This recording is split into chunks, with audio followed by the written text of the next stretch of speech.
आज हम लोग को देखना है मॉर्फोलॉजी हो चुका, एक्सटर्नल फीचर्स हम लोग जान गए, किस तरीके से रहते हैं, एनवायरनमेंट के साथ इसका क्या रिलेशनशिप है। अब इसके इंटरनल स्ट्रक्चर्स की ओर हम लोग आते हैं। तो जब आपका इसका इंटरनल स्ट्रक्चर देखेंगे, एनाटॉमी ओवरऑल सारे ऑर्गन्स को एक साथ दिखाने की कोशिश की गई है।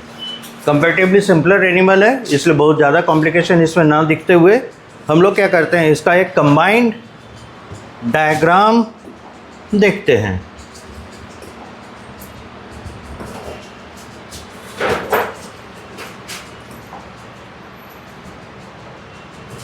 कहाँ गया फ्रॉग?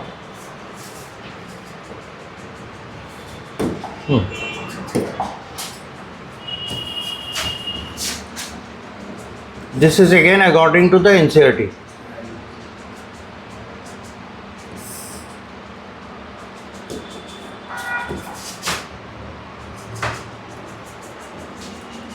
ये कंबाइंड लगभग जितने सिस्टम्स है सारे सिस्टम्स इसमें नज़र आ रहे हैं। यहाँ देखिए, ये oesophagus, liver, stomach, intestine, rectum and cloaca. ये जो इस तरह के लाइन दिए हुए स्ट्रक्चर्स हैं, ये आएंगे किन के अंतर्गत? Digestive system.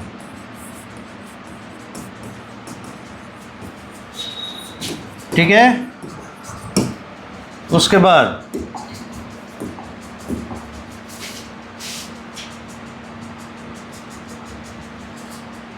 गॉल ब्लैडर भी, ऑफ कोर्स गॉल ब्लैडर भी इसमें आएगा। अब रहा हार्ट, ये कहाँ गया? ब्लड वेसल्स तो इसमें नहीं दिखाया उस तरह से। हार्ट, ये सर्कुलेटरी सिस्टम का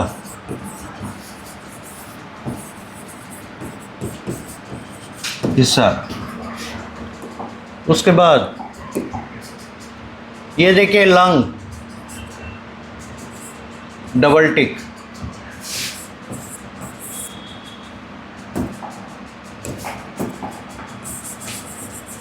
लंग, ये आ गए या लंग्स, रेस्पिरेटरी सिस्टम।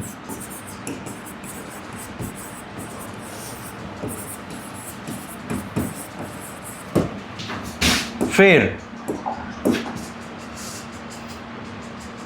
ये देखिए यूरेटर,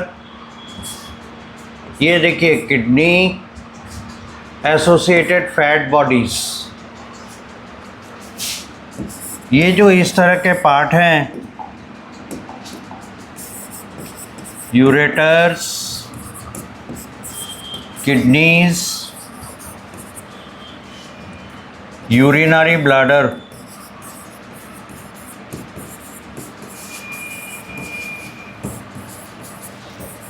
ये इसके एक्सक्रीटरी सिस्टम के पार्ट हैं।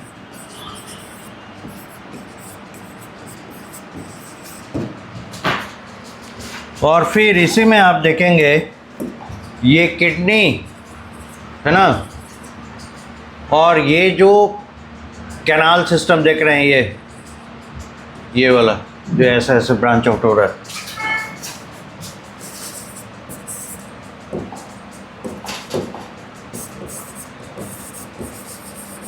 kidney. Another aspect,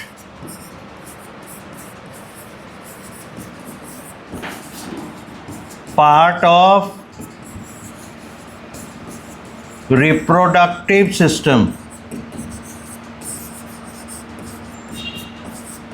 मेल में डायरेक्टली, फीमेल में इनडायरेक्टली इन्वॉल्व है। इतने सिस्टम्स तो हम लोग को नज़र आ रहे हैं, राइट। तो इस तरीके से ये कंबाइंड फिजियोलॉजिकल एनाटॉमिकल स्ट्रक्चर है फ्रॉग का, ठीक है। तो हम लोग ऑर्गन वाइज इसको अलग अलग करके जब इसके पर्टिकुलर ऑर्गन सिस्टम को पढ़ेंगे तब उसके बारे में बात करें। अभी क्या करना होगा, इसके डायग्राम को आपको प्रैक्टिस तो करना ही है। तो पहले जल्दी से इसको ड्रॉ कीजिए, कर लीजिएगा। और एक बात ध्यान रखिए, इसके डायग्राम को प्रैक्टिस ज़रूर कीजिएगा, क्योंकि डायग्राम बेस्ड क्वेश्चंस भी आते हैं तो उस समय पार्ट पहचानने के लिए बोल देगा। तो अगर आपके पास इसका प्रैक्टिस नहीं है तो आप बनाने में सक्सेसफुल नहीं होंगे, बताने में सक्सेसफुल नहीं होंगे। पॉइंट नंबर 1, एक्सटर्नल फीचर के भी जितने पार्ट्स आपको गिनाए हैं, जो डायग्राम में स्ट्रक्चर्स आपको बताए हैं, उनको भी याद रखिएगा, वहाँ से भी क्वेश्चन पूछा जाता है। अब हम लोग को पहले इसका देखना है जो सिस्टम, वो है डाइजेस्टिव सिस्टम। पहले यहीं से शुरू करें। डाइजेस्टिव सिस्टम, इस सिस्टम के पार्ट्स यानी ऑर्गन्स आपको पहले भी बता चुके हैं। एनिमल्स कैसे बिहेव करते हैं, एनिमल का ऑर्गेनाइजेशन कैसे होता है। लोएस्ट लेवल पे जाता है सेल, वो हम लोग पढ़ चुके। उसके बाद अगले लेवल पे आता है टिश्यू, टिश्यू भी देख चुके। अब टिश्यूज़ एक दूसरे के साथ कोऑपरेट करते हैं और बनाते हैं ऑर्गन। यहाँ ऑर्गन्स के नाम आएंगे जब सभी ऑर्गन एक पर्टिकुलर पर्पस के लिए कंबाइंडली एक्शन करते हैं, तो वो बन जाता है ऑर्गन सिस्टम, ठीक है। उसी ऑर्गन सिस्टम के आधार पे 6-7 सिस्टम हम लोग फ्रॉग के आइडेंटिफाई किए।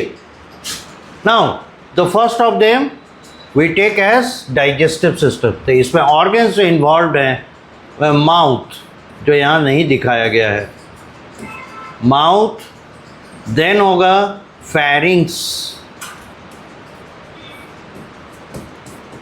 देन होगा oesophagus.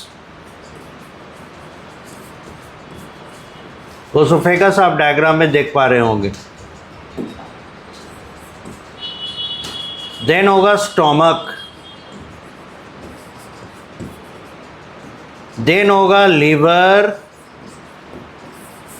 Gall bladder and pancreas.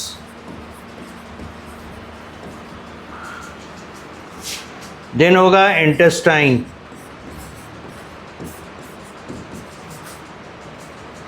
Then होगा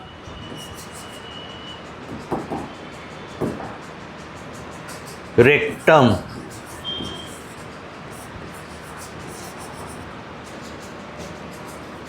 देन होगा क्लोआका। याद रखिएगा, ये क्लोआका एक ऐसा कॉमन स्ट्रक्चर है जो सिर्फ डाइजेस्टिव सिस्टम नहीं, एक्सक्रीटरी सिस्टम और रिप्रोडक्टिव सिस्टम, इन तीनों के साथ जुड़ा हुआ है क्लोआका। यानी बॉडी से जो भी मटेरियल, जो भी स्ट्रक्चर्स बाहर निकलने के लिए होंगे, इनके एक कॉमन ओपनिंग है, वो है क्लोआका। तो क्लोआका बाहर की तरफ खुलेगा विथ इट्स ओपनिंग, उसको कहते हैं क्लोआकल एपर्चर। ये क्लोआकल एपर्चर बुक में भी देखिएगा, यहाँ पे फैल गया है, थोड़ा रेजोल्यूशन कम है इसलिए बहुत क्लैरिफाई नहीं दिख रहा है। क्लोआकल एपर्चर, ये क्लोआका का ओपनिंग है। तो बॉडी में इनके एक कॉमन ओपनिंग होता है और यही सिस्टम ऑफ ओपनिंग फॉलो करते हैं रेप्टाइल्स। स्नेक्स भी अगर आप देखेंगे, उनमें भी बॉडी में ऑलमोस्ट इसी तरह का स्ट्रक्चर पाया जाता है। बर्ड्स देखेंगे, बर्ड्स में भी ऑलमोस्ट इसी तरह का क्लोआका रहता है। तो ये इनहेरिट किया या उन तक पहुंचा कैसे, एम्फीबियंस से, क्योंकि इवोल्यूशनरी स्केल पर आप देखेंगे फिशेस के बाद, फिशेस में भी ये चीज़ है, क्लोआका है। तो कॉर्डेट्स, जो कॉर्डाटा आप देखेंगे उसमें हायर ऑर्डर में कॉर्डेट में आ जाते हैं वर्टिब्रेट्स। क्लासिफिकेशन देखेंगे तो और क्लियर होगा। अभी हम लोग कॉर्डेट का डिटेल नहीं किए, बस कॉर्डेट नाम लिख के रखें। कॉर्डेट को जब फर्दर डिवाइड करते हैं उसमें आते हैं वर्टिब्रेट। वर्टिब्रेट को 2 पार्ट में बांटा गया है, ठीक है। एक है पाइसेस और एक हो गए टेट्रापोड, जिनके 4 पैर होते हैं। तो पाइसेस से ज़्यादा डेवलप टेट्रापोड हैं, 4 पैर वाले। 4 पैर वाले जानवरों में सबसे पहले वर्टिब्रेट में आए एम्फीबियंस, यानी आप ऐसे भी तो कह सकते हैं कि फिशेस फर्दर डेवलप होकर एम्फीबियन बने, ऐसे भी कह सकते हैं। एनीवे, सो एम्फीबिया जो हुआ उसके बाद फर्दर जब कॉर्डेट्स का डेवलपमेंट हुआ, यानी वर्टिब्रेट्स का, वर्टिब्रल कॉलम वाले एनिमल्स का डेवलपमेंट हुआ, तो बने जाकर रेप्टाइल्स। ठीक है, और रेप्टाइल फिर फर्दर 2 पार्ट में डिवाइड हो गए, एक बना एब्स और दूसरा बना मैमल्स, जिसमें हम लोग आते हैं। सो इन दिस वे ये जो स्ट्रक्चर्स हैं ये कुछ और भी बताते हैं, केवल इसके फिजियोलॉजी को नहीं। ठीक है, और इसी पॉइंट ऑफ व्यू से हम लोग फ्रॉग के डिटेल एनाटॉमी और फिजियोलॉजी को पढ़ रहे हैं। तो हमेशा याद रखिएगा, अगर हम लोग 11th और 12th स्टैंडर्ड में किसी स्ट्रक्चर को, किसी फंक्शन को पढ़ते हैं, इसका ज़रूर कहीं ना कहीं एप्लीकेशन होगा। राइट, चलिए, तो इतने इनके ऑर्गन्स हैं, बारी बारी से एक एक के बारे में हम लोग जानेंगे। यहाँ नोट हो गया? नोट कर लीजिए जल्दी, तो हम लोग आगे बढ़ते हैं। डाइजेस्टिव सिस्टम में माउथ क्या रोल प्ले करेगा, किस तरीके से हैं।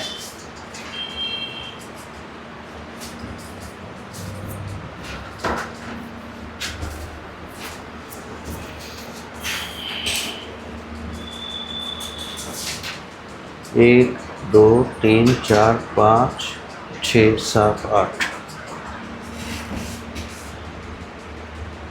8 भाग में बांटकर इनको हम लोग देखेंगे।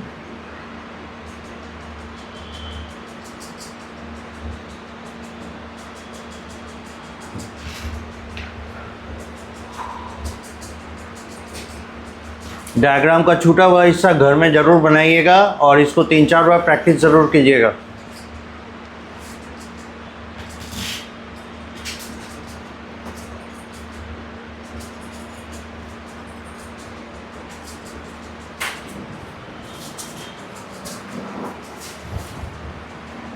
होमवर्क तो आप लोग को पता ही है, हर दिन हम लोग जहाँ तक बायोलॉजी में आगे बढ़ेंगे एनसीईआरटी बुक को कंसल्ट कीजिएगा और उसमें देखिएगा जहाँ तक पढ़े वही आपका बाय डिफ़ॉल्ट होमवर्क हो जाएगा। उसको पढ़कर समझ कर आना है और जहाँ डाउट हो अगले क्लास में, क्लास शुरू होने के पहले ही हमसे पूछकर क्लियर कर लीजिए, पहली बात। दूसरी बात, आप थोड़ा सा आगे भी पढ़ कर आइए, उम्मीद से कि हाँ ये वाला चीज़ अगर आज पढ़ाई होता है तो ये हमको पहले से थोड़ा पता है। अगर हम डाउट पे हैं तो हम क्लास के बाद या बीच में रोक कर पूछ सकते हैं कि सर ये वाला ऐसे कर रहा है, इसका ये मतलब निकलेगा, हम तो ये समझ रहे हैं। तो अगर आपको पढ़ने के बाद कहीं कन्फ्यूज़न होता है और टीचर जो समझा रहे हैं दोनों के बीच में अगर सिमिलरिटी है तो ठीक, अच्छी बात है, आपको पूरी बात समझ में आई। और अगर आपको डाउट हो रहा है इसका मतलब आप टीचर से पूछेंगे, है ना, और जहाँ पे कन्फ्यूज़न हो रहा है उसको क्लियर करेंगे। ये हैबिट आप जब तक नहीं डेवलप करेंगे तब तक आप क्लास से आगे बढ़ नहीं पाएंगे। हमेशा क्लास से आगे रहने की कोशिश करनी है और जिनका भी बैकलॉग है एक सिस्टमेटिक प्लान के तहत उन बैकलॉग्स को क्लियर कीजिए, तब आप क्लास के बराबर चल रहे हैं बल्कि क्लास से आगे चल रहे हैं। तो जब भी टेस्ट होगा इसमें परफॉर्मेंस आपका डे बाय डे इम्प्रूव करता जाएगा। ठीक है, आप अगर 6 चैप्टर के बाद 7वें चैप्टर में इंटर किए हैं तो ये बहुत सोचिएगा, अगर पहले 6 चैप्टर पूरा कर लेते हैं फिर हम 7 चैप्टर में एंटर करेंगे तो आप जब तक 7th में आएंगे टीचर तब तक 12th में चले जाएंगे, तो आप हमेशा पीछे ही रह जाएंगे, कभी बराबर नहीं आ पाएंगे।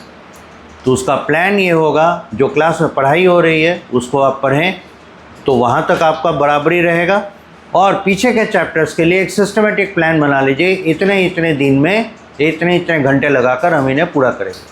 ये एक दिन में पूरे होने वाले हैं नहीं, बड़ी बड़ी चीज़ें हैं, है ना, और सिर्फ एक सब्जेक्ट नहीं है, 3 सब्जेक्ट है। इसलिए एक सिस्टमेटिक, इसीलिए बार बार कहते हैं एक सिस्टमेटिक प्लान होना चाहिए। हर एक के लिए टाइम फ्रेम आप सेट कर लीजिए, जो आपका ऑफ डेज़ रहेगा, वीक डेज़ रहेगा, उसमें आप 3-3, 4-4 घंटा पर सब्जेक्ट उनको दिया कीजिए बैकलॉग क्लियर करने के लिए। पढ़ कर उनको समझ लीजिए और जहाँ पे डाउट हो उसको क्लियर कर लीजिए। बैकअप के लिए आपके पास लेक्चर्स हैं, है ना, और फिर क्लास नोट्स भी होंगे, उनसे आप मदद लीजिए, तब जाके आपका पढ़ाई पूरा होगा। बैकलॉग क्लियर करना और टीचर के साथ रहना बहुत एसेंशियल है। नहीं तो सिलेबस ऐसे ही ख़त्म हो जाएगा और आप इसके बराबर पे नहीं रहेंगे। तब जब क्वेश्चन सॉल्व करने की बारी आएगी आपको दिक्कतें आएंगी, इसलिए इस बात का हमेशा ध्यान रखें। हो गया, सारे ऑर्गन्स आ गए। अब चलिए बारी बारी से देखें इसका माउथ क्या रोल प्ले करता है। माउथ,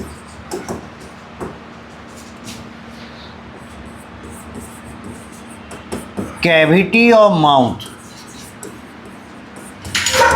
माउथ के अंदर में जो जगह है कैविटी, इसको कहते हैं बकल कैविटी।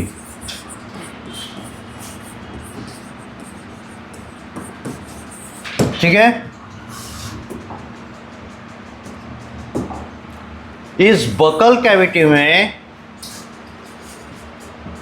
जो माउथ का कवर है ना, उसके अंदर के तरफ, यानी हमारे जैसे लिप्स हो गए उनका भी ये पार्ट है, इसके अंदर के तरफ बाउंड्री बना हुआ है ना, एक्सटर्नल एनवायरनमेंट से कट ऑफ करने के लिए बाउंड्री बना हुआ है, and that is by the teeth. तो फ्रॉग के जिंजीवा, मसूड़े में दांत होते हैं, लेकिन ये दांत काटने के लिए नहीं होते, बस माउथ कैविटी को लॉक करने के लिए होते हैं। ठीक है, ताकि उसने जो अपना फूड पकड़ा, ये कार्निवोरस है, मांसाहारी, कीड़े खाता है, बताया ही भी है आपको, ये हार्बीवोर नहीं है, कार्निवोर है। तो जिसको शिकार करेगा जिंदा जानवर होगा, ठीक है, तो जैसे ही वो बकल कैविटी के अंदर आएगा भागने की कोशिश तो करेगा ना, तो अगर इसकी जकड़ मजबूत नहीं होगी तो ये खाना कैसे खा पाएगा, वो तो भाग जाएगा। इसलिए उस कैविटी को लॉक करने के लिए आगे की तरफ जाए तो वहाँ पे सलाखों जैसा मजबूत स्ट्रक्चर मिले, इसीलिए they have frontal area with teeth. So teeth are not for mastication or cutting the prey, but to lock the buccal cavity. ठीक है, तो buccal cavity has teeth for locking the cavity to prevent escape of the prey. prey यानी कि शिकार।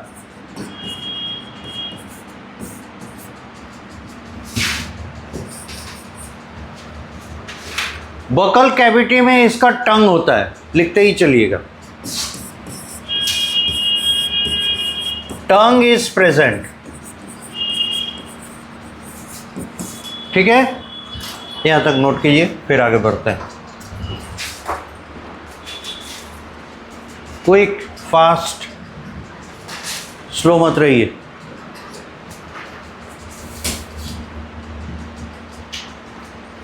जितना जल्दी आप cover up करेंगे उतना ज़्यादा टाइम हम लोग को मिलेगा रिवीजन का, इसलिए।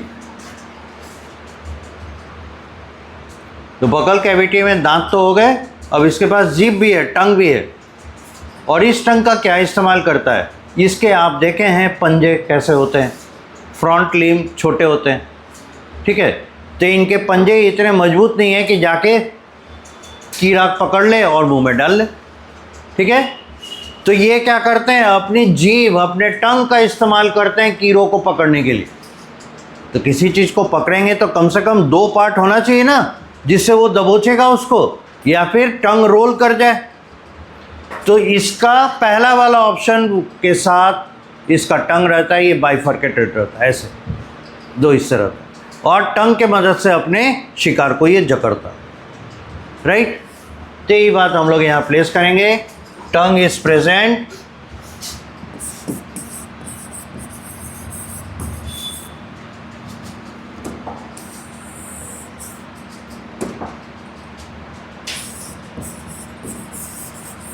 tongue at the front side remain bifurcated, यानी कटे हुए होते हैं, bifurcated. To grab the insect prey. ये प्रीडेटर है, अपने शिकार जो है, जो इसका कीड़ा शिकार है, उसको दबोचने के लिए अपने टंग का इस्तेमाल करता है। यहां तक नोट कीजिए।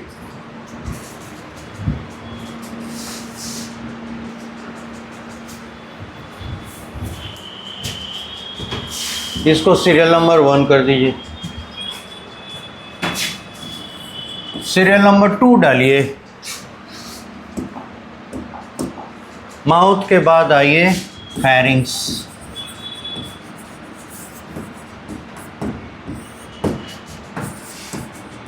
Short structure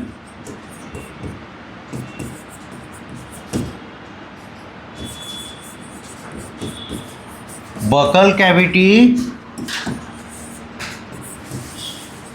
leads to pharynx.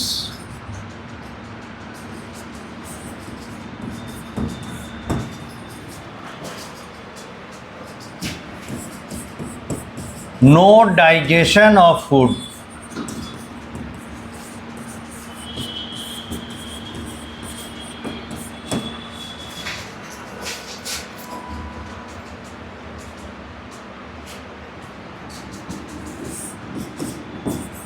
Serial number 3 oesophagus.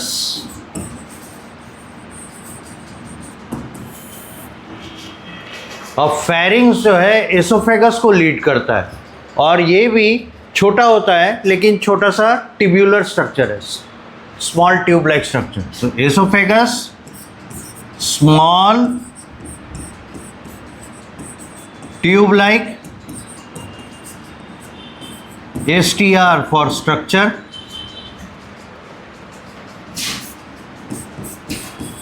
no food digestion।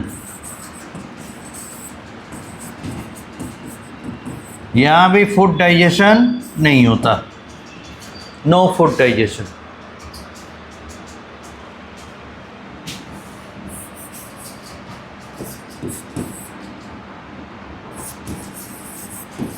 leads to stomach।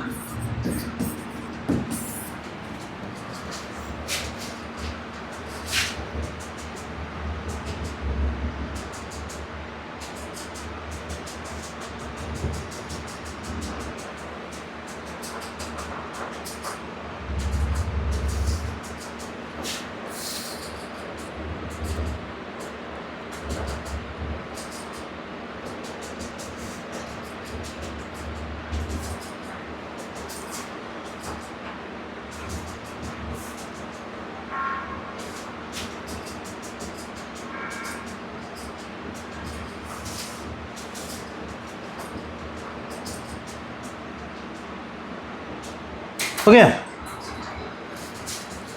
तो हम लोग 3 छोटे ऑर्गन, मतलब 2 छोटे ऑर्गन और एक बड़ा इंपॉर्टेंट ऑर्गन जो कि फूड ग्रैब करता है, उसको हम लोग देखें। अब इसके बाद है सीरियल नंबर 4 स्टोमक। यहां से फ्रॉग में डाइजेस्टिव प्रोसेस शुरू होता है। लार्ज स्ट्रक्चर,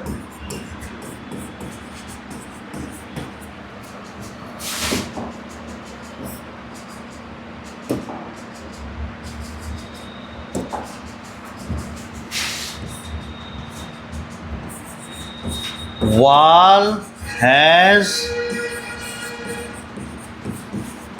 gastric glands, और गैस्ट्रिक मतलब होता है स्टमक। गैस्ट्रिक टर्म आया गैस्ट्रो से, और गैस्ट्रो मतलब होता है स्टोमक।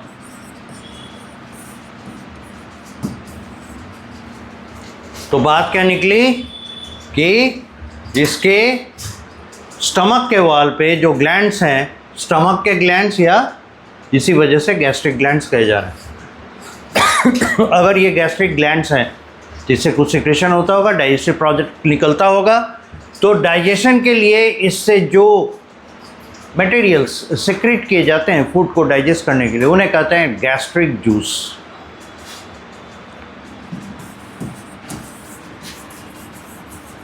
सिक्रीट्स, गैस्ट्रिक ग्लैंड्स है ना, सिक्रीट गैस्ट्रिक जूस।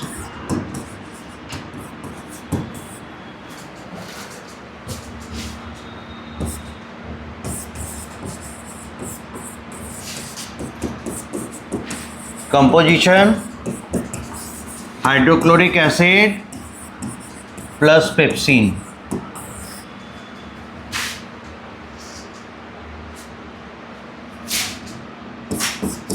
फूड आया, हाइड्रोक्लोरिक एसिड और पेप्सिन एक्शन करेगा, ये हो गया gastric juice,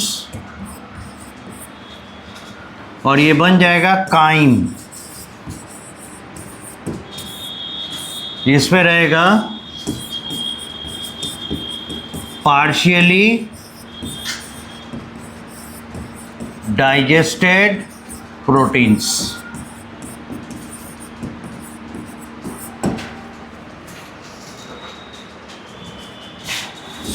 plus other undigested components।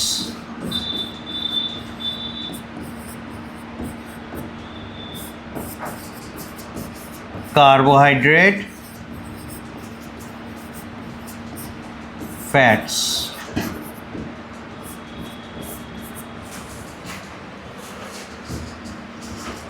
ये जो स्टमक डाइजेस्ट करने के बाद प्रोडक्ट तैयार करेगा, इसे हम लोग कंबाइंडली कहते हैं काइम, और इस काइम में रहेंगे partially digested proteins, undigested carbohydrate and fats. यहाँ तक पूरा कीजिए। अब यहाँ देखिए, पहला चीज हुआ स्टमक में कैसे डाइजेशन हुआ, और डाइजेस्टेड प्रोडक्ट अब कंबाइंडली क्या कहला रहा है, काइम।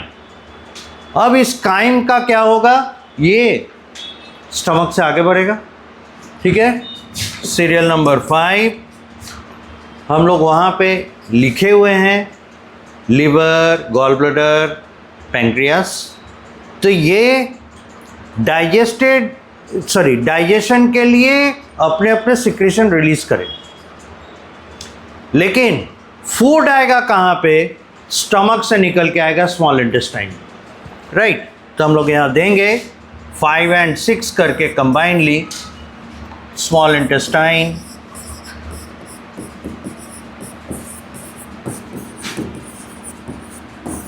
लिवर,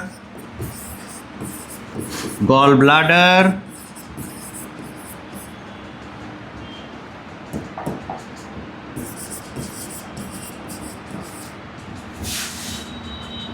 पैंक्रियास, इनको कंबाइनली यहां देखेंगे। फूड फ्रॉम स्टमक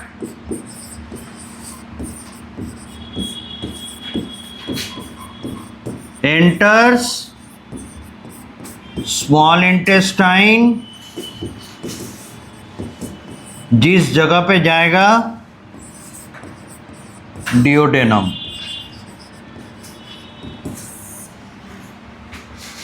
ठीक है, अब यहां तक नोट कीजिए पहले।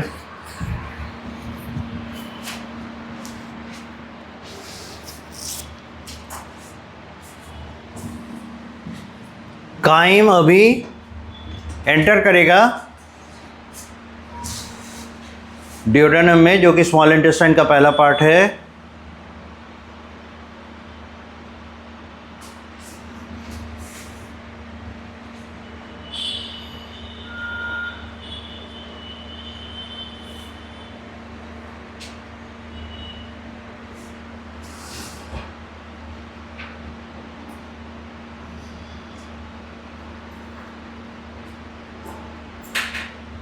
हो गया।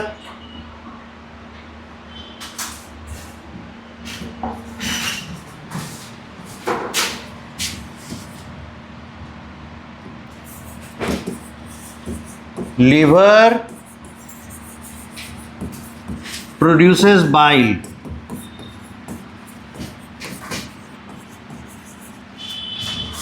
डबल एरो दे दीजिए ताकि पता चले, लिवर को हाईलाइट करें। Stores bile in the gall bladder,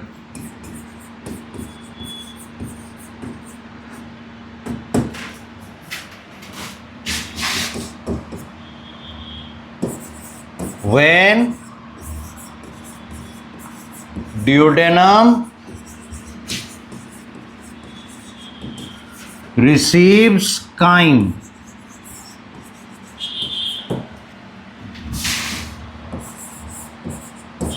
gallbladder pumps bile out, ये बाइल पंप करेगा। Pancreas produces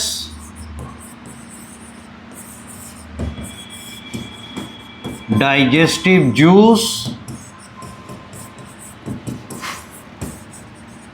pancreatic juice.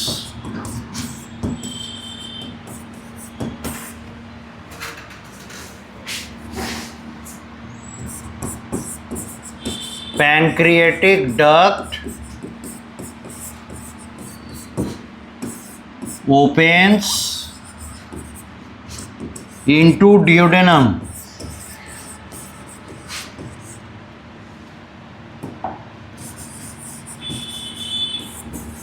from pancreas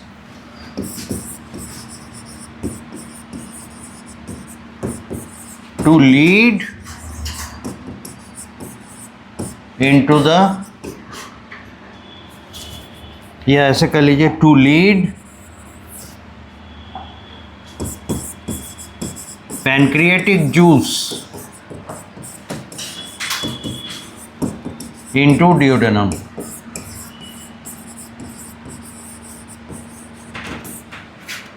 अब देखिए कॉमन पॉइंट, काइम आया हुआ है डियोडेनम में। जैसे ही डियोडेनम में आया, लीवर जो ऑलरेडी बाइल को स्टोर करके रखे हुए हैं कहाँ, गॉल ब्लैडर में, ये गॉल ब्लैडर पंप करेगा बाइल को। कहाँ आएगा बाइल, डियोडेनम में।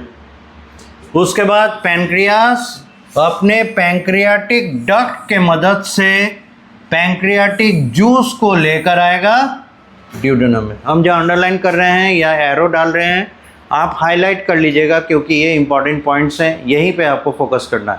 बाकी का जो पार्ट है वो सेंटेंस बनाने के लिए आप उसको नज़रअंदाज भी करें चलेगा, लेकिन जो इंपॉर्टेंट पार्ट है उस पर ध्यान रखिएगा। यही आपके इस सेंटेंस का कीवर्ड्स हो गया। तो आप आगे जब भी अपना पढ़ाई करें, रिवीजन करें, हमेशा कीवर्ड्स पर ध्यान दीजिएगा। इससे क्या होगा, थोड़े में ही एक पन्ना आपका रिवीजन हो जाएगा। और जब तेज़ी से रिवाइज कर सकते हैं तो इंटरेस्ट बढ़ता है। और हम सोचते हैं थोड़ा ही सा तो है, तुरंत देख लेंगे। 5 मिनट में 40-40, 50-50 पेज अगर आपको रिवीजन करना है तो you have to use this methods.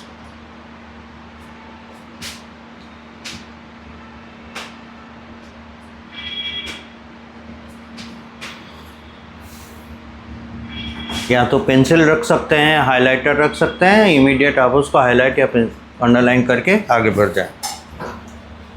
क्या आपके उस सेंटेंस में यही आपका कीवर्ड्स है। फर्दर आपको अगर लगता है नहीं इसको हम छोटा कर सकते हैं तो आपकी मर्जी, आप और करें और अच्छा रहेगा। ठीक है, यहाँ तक हो गया। यानी अब स्टेज तैयार है कि डियोडेनम में डाइजेशन प्रोसेस होगा, क्योंकि डियोडेनम में डाइजेशन के लिए हमें चाहिए बाइल, हमें चाहिए pancreatic juice, right. Digestion in डियोडेनम।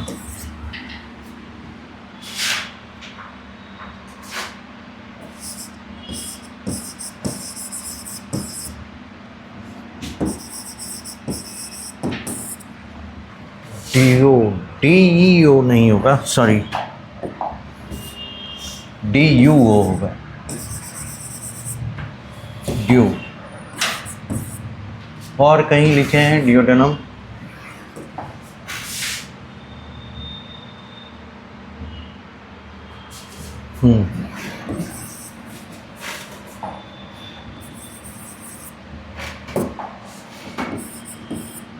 DUO, DO, DNU,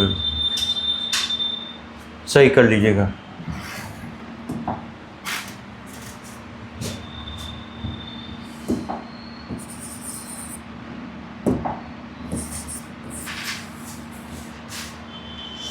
digestion in duodenum.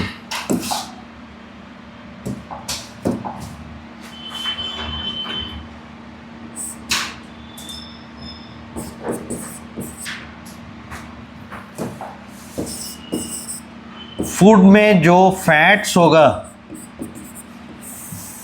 उसका किया जाएगा एमल्सिफिकेशन।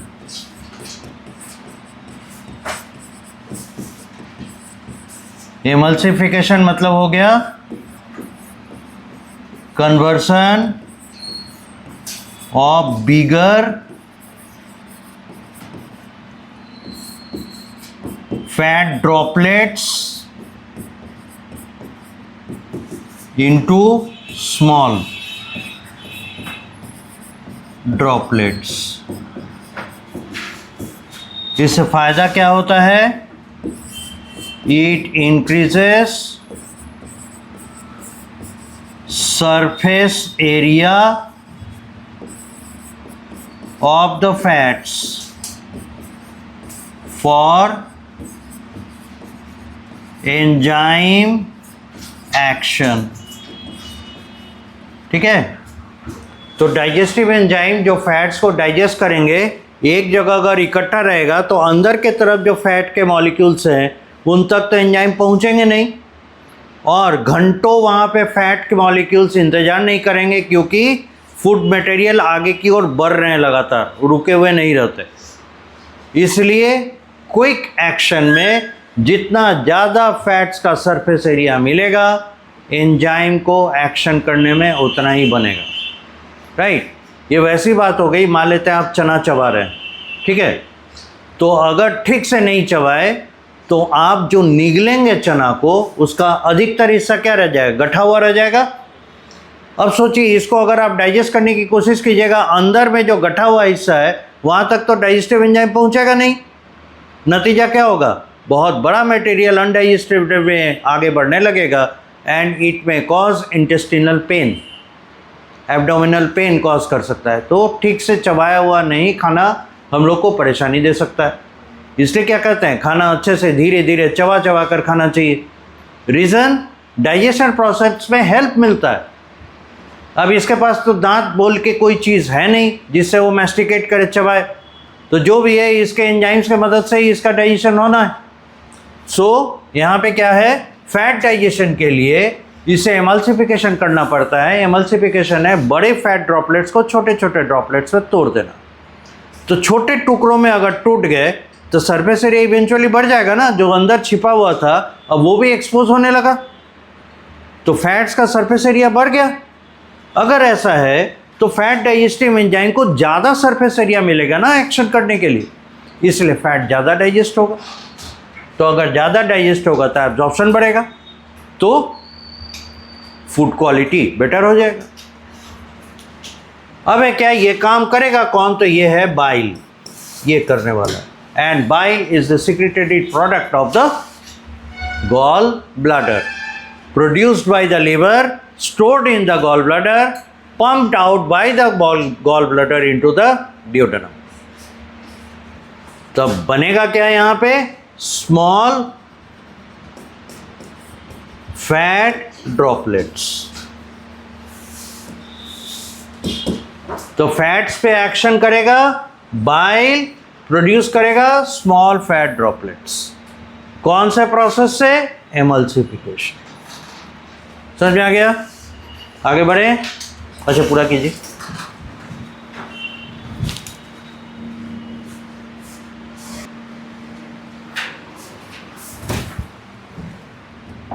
अब देखिए, bile also contains bicarbonate ions.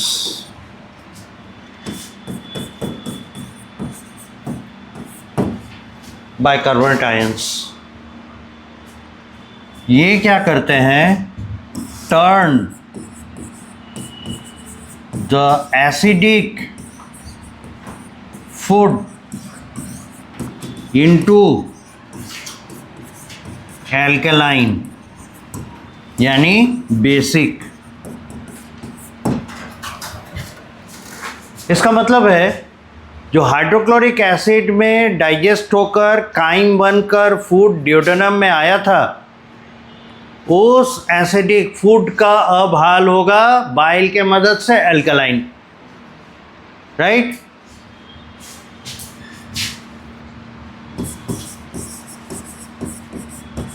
Pancreas secretes pancreatic juice, ये बात कर ही चुके हैं। इसके अंदर होंगे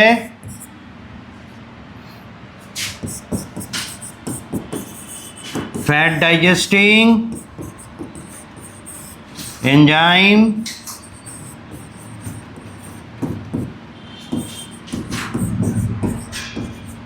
lipase, protein digesting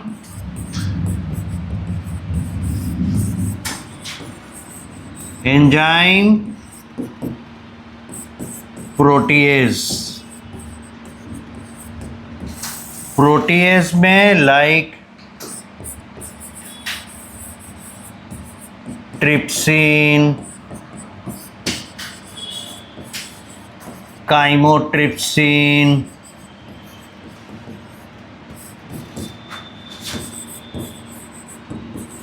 amino peptidase,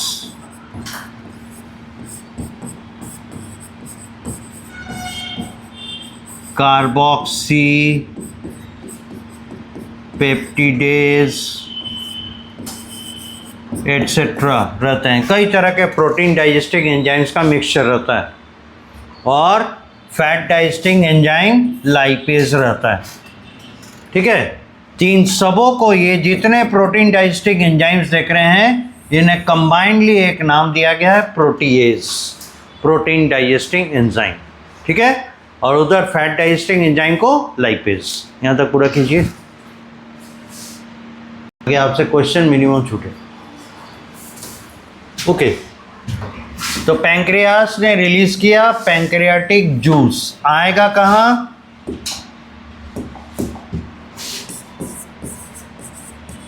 pancreatic juice into duodenum.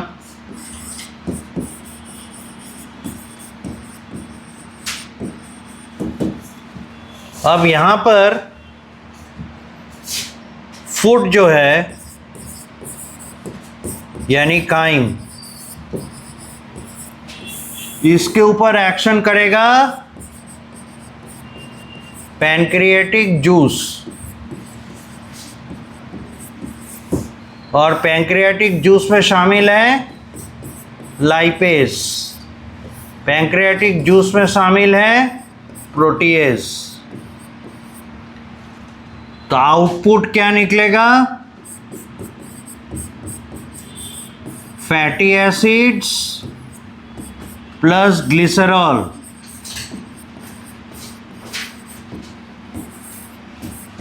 from fat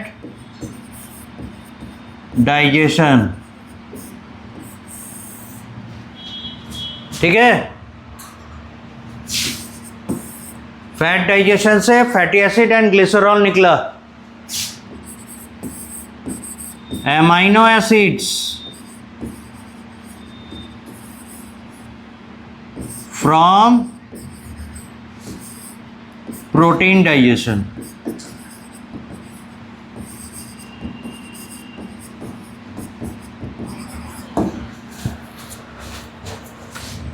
और ये ऑकरेंस कहाँ पे हो रहा है? इन डियोडेनम।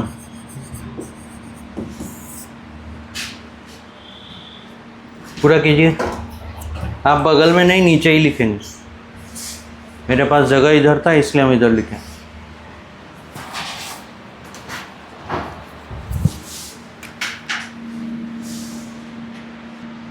तो हम लोग को यहाँ लग सकता है डाइजेशन प्रोसेस तो पूरा हो गया, फैटी एसिड्स ग्लिसरॉल बन गए, अमीनो एसिड्स बन गए, प्रोटीन फैट सब डाइजेस्ट हो गया, डाइजेशन पूरा हुआ। ऐसा नहीं है।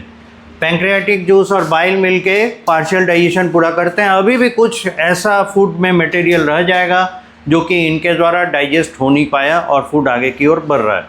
तो final digestion intestine, small intestine की दीवार पर पाए जाने वाले कुछ ग्लैंड्स होते हैं, उन्हें कहते हैं इंटेस्टिनल ग्लैंड। ये इंटेस्टिनल ग्लैंड फिर एक set of digestive juice release करते हैं, उन्हें कहते हैं इंटेस्टिनल जूस। और फाइनल डाइजेशन वही करते हैं। ये तो करेंगे ही, मेजर डाइजेशन कर देंगे, पर जो बचा खुचा होगा वो उनके जिम्मे, वो डाइजेस्ट करके फैट फूड को पूरी तरीके से डाइजेशन कंप्लीट करेंगे। अब है intestinal wall carrying intestinal glands.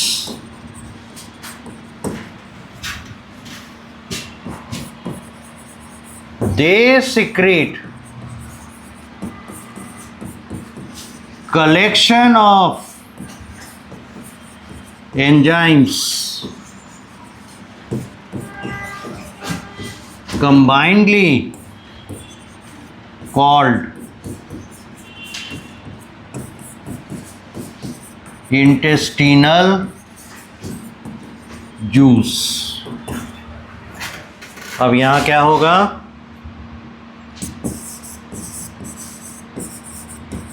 remaining undigested fats and proteins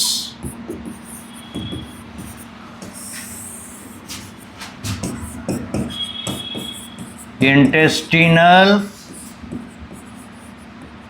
juice, ये प्रोड्यूस करेगा fatty acids,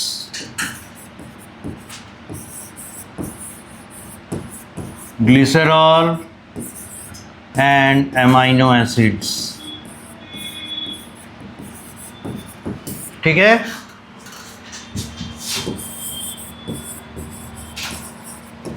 remaining portion of intestine has projections, villi and microvilli,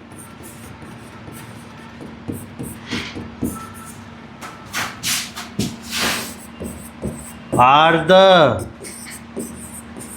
absorption surface of the digested products of food। जो digested product of food हैं उनको absorb करने के लिए intestinal wall पर छोटे प्रोजेक्शंस निकले रहते हैं, वही हैं विल्लाई एंड माइक्रोविल्लाई। अब इनका काम होगा वहाँ से जो एमिनो एसिड निकला, जो फैटी एसिड्स निकले, जो ग्लिसरॉल निकले, ये जब विल्लाई और माइक्रोविल्लाई के ऊपर से ट्रिकल करेगा, है ना, उनसे होते हुए आगे की ओर बढ़ेगा, एब्जॉर्ब होता चला जाएगा। ठीक है, यहाँ तक नोट कीजिए।